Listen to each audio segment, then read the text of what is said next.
Magandang umaga po sa ating lahat, lalong-lalo na po yung mga inimbita nating mga resource persons sa umagang ito. Ngunit nakikita ko lamang po yung matatapang at magigiting na mga ex-soldiers ng ating bansa. Yung iba pang mga katauhan na amin pong inimbita ay hindi ko po nakikita ngayon. Ang kaso po, wala yan tayong mga staff namin sa Blue Ribbon Committee. Tatanungin ko sana kung naipadala lahat. Natatandaan ko po kasi sa kauna-una ang listahan po namin ay pinaimbita namin ang former Speaker ng House of Representatives Martin Romualdez at yung dalawang katiwala niya sa kanyang bahay, yung mga executive assistants o personal assistants ni dating Congressman Salto. At inimbitahan ko rin ang ombudsman o yung kanyang representative. Natatandaan ko pa rin po na naimbita ko rin ang secretary ng DPWH o ang kanyang representante ng umagang ito. Wala po sila. Ngayon, ang ibig sabihin nito ay mukhang ayaw nilang igalang ang patawag ng committee ito. Meron din po sana akong babasahing isang opening statement, ngunit nakita ko masyadong mahaba po ito. Sasabihin ko na lang, hindi ko po ulitin ang sinabi ng ating chairperson ng committee sapagkat totoo lahat ng kanyang sinabi. At lalo na hindi ko na po ulitin ang sinabi ng ating kagalang-galang na pinuno ng Senado, Senate President Alan Cayetano. Ang gusto ko na lamang pong bigyan ng emphasis. Sasabi po kanina ni Chairperson Pia, maging ako po ganun din ang damdamin ko.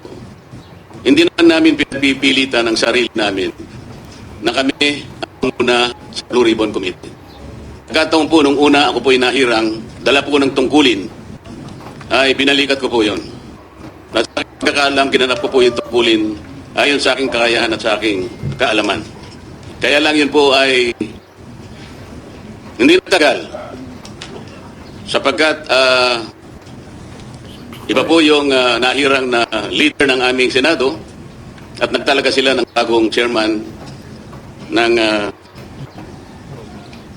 komite. Samantala, hindi na po ang problema, sila po umawak ng chairmanship Blue Ribbon Committee. Kayo po ang nakakalam at lahat po ng Pilipino na sumubaybay sa pagdinig na ito. Wala po silang ginawa para ituloy ang pagdinig. Sila lang po ang may kaalaman dahilan kung bakit ayaw nilang ituloy. Ayaw nilang ituloy ang mga taong utak at mastermind ng pinakakarumal-dumal na pagnanakaw ng salapi ng bayan sa kasaysayan ng Republika. Yung pong kasama namin na ng 11 sa amin kahapon, wala mang isa sa kanila ang naglakas ng loob na magsabi, mga kasama, ituloy na natin ang pagdinig na ito. Naghihintay ang sambayan ng Pilipino. Hindi ba tayo nahihiya? Pera po nila ito. Ipaliwanag natin sino kumuha, saan napunta, ano nang mangyayari ngayon. Meron po bang nagsalita sa kanila? Isa man sa kanila? Lalo na po yung madadaldal sa kanila. Wala po. On record. Kayo pong mga participants sa media, nakaramihan po sa inyo ay bayaran. Sasabihin ko na sa inyo ito. Meron po bang nagsalita sa kanila? Kayo pong members ng media, tinanong niyo po ba sila kung bakit nagpakatahimik sila? Halos 10 buwang singkat, hindi sila kumpo. Nung kami po ang nagsa para mangunuli sa Senado, sa pangunguna na Senate President Alan Cayetano, hindi pa po kami nagtatagal. Buwan sila agad ng paraan para magigil agad ang pagdinig nito. Iisa lang po ang layunin. Iisa lang po ang layunin nila.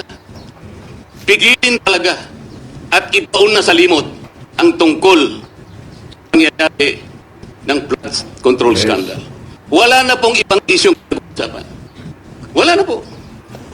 Kailangan po mapagtakpan, makalimutan, akala malilimutan ng taong bayan ang nangyari Tama. na iskandal sa kasaysayan ng ating bansa.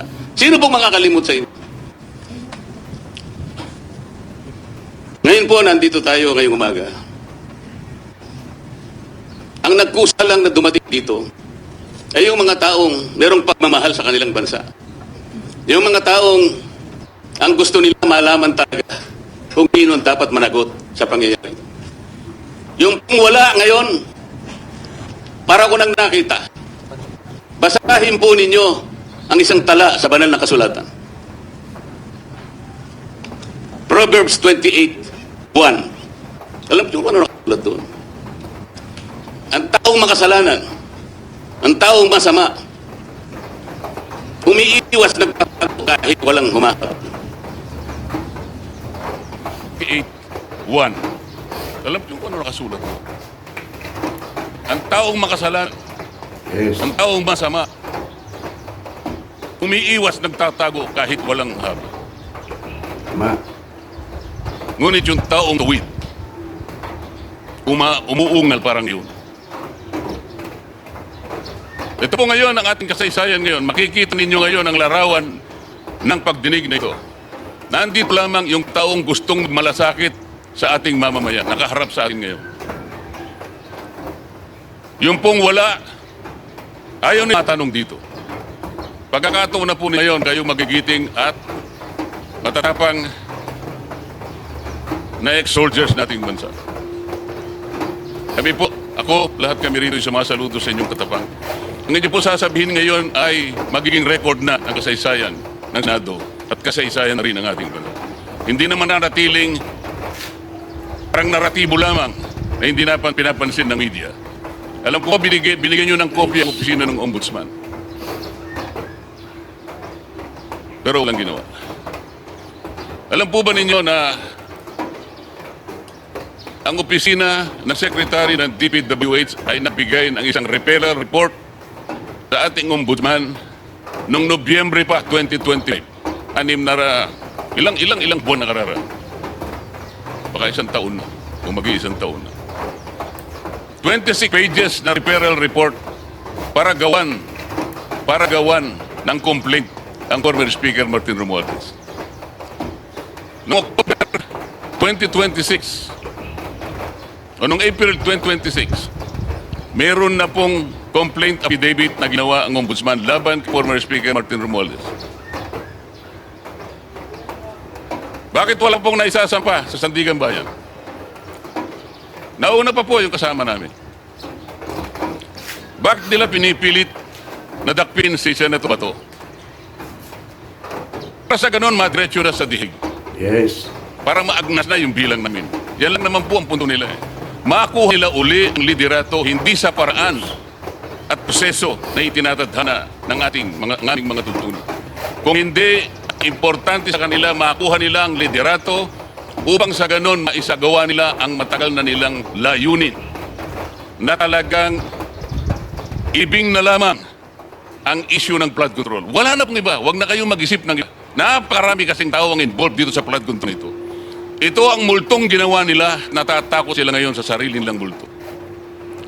Mga kababayan na nakikinig po sa pagdinig na ito, hindi po simpleng pagdinig itong araw na ito. Ang pagdinig na ito will define us kung saan pupunta ang ating bansa mula ngayon. Nice. Kaya importante po ito.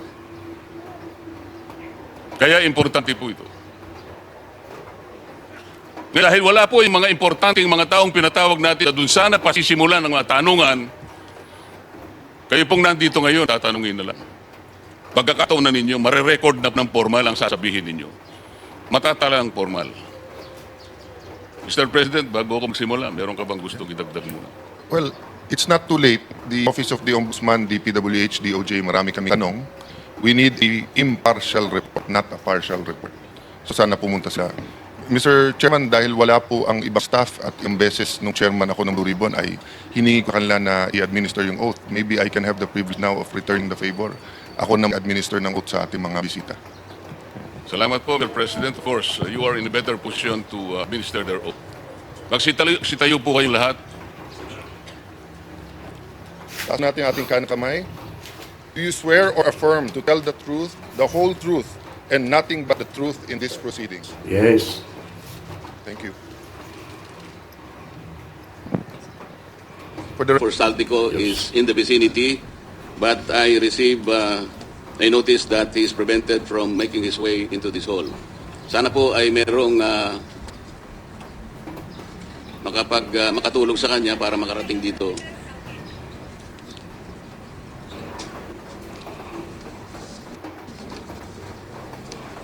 Nasa baba yan. Yes, maybe ask some of our staff to see what's happening there, and then kung kailangan namin sunduin, susunduin natin.